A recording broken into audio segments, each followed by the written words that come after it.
Welcome fans and foes, viewers and haters. I'm your cinema simpleton because these days even Hollywood can't fool an idiot. Aren't I technically reviewing half a movie here? I mean, they divided Harry Potter and the Deathly Hallows into a two-parter, and not much, if any, of the story had a conclusion by the end. I'd like to think this is really the first half of a bigger movie. But hey, that's all up to the home video distribution, isn't it? With Dumbledore dead and He Who Must Not Be Named upping his game, the Ministry of Magic is now under the control of dark wizards who are anxious to capture one person, Harry Potter. With nowhere left to stay safe, Harry and his friends Ron and Hermione are forced to go on the run and search for the Horcruxes, the magical items that sustain Voldemort's life. As the danger grows and hope begins to fade, Harry and his friends must learn to fight for themselves.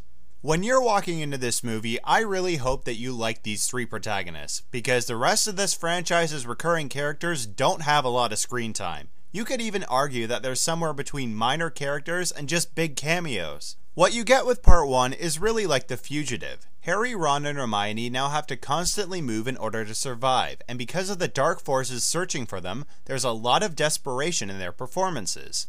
People are freaked out about what's going to happen, they're acting irrationally, and they're suspicious about who they can trust. But thankfully the movie does remember to let the audience catch their breath. Even after the heavy action and chase scenes, there's still a great collection of heartfelt moments between these three. There's a detective element to this search for the Horcruxes story that really leaves these guys thinking on their feet. Another really profound element comes in the script, which gives a real impression of a war throughout this story. The corrupted Ministry of Magic has a Nazi-like feel to its structure and propaganda, which just makes the villains that much more ruthless. In the duration of the movie, people are getting killed left and right, on and off screen. You don't want to get too attached to some of these characters, because they might not last as long as you hope. What comes as a problem for the plot, though, is that there's a lot for the audience to take in and keep track of. They don't just need to remember what they're seeing in this movie, they basically need to remember the entire franchise to understand who these characters are.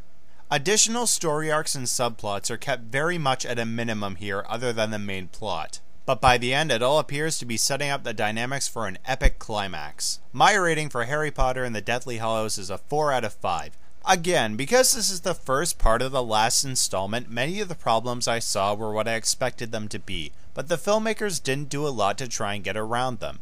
I think if I were to see the second movie in July, I'll probably divide this rating and that one in half, and then I'll add the two together. I still think that this cup is half full.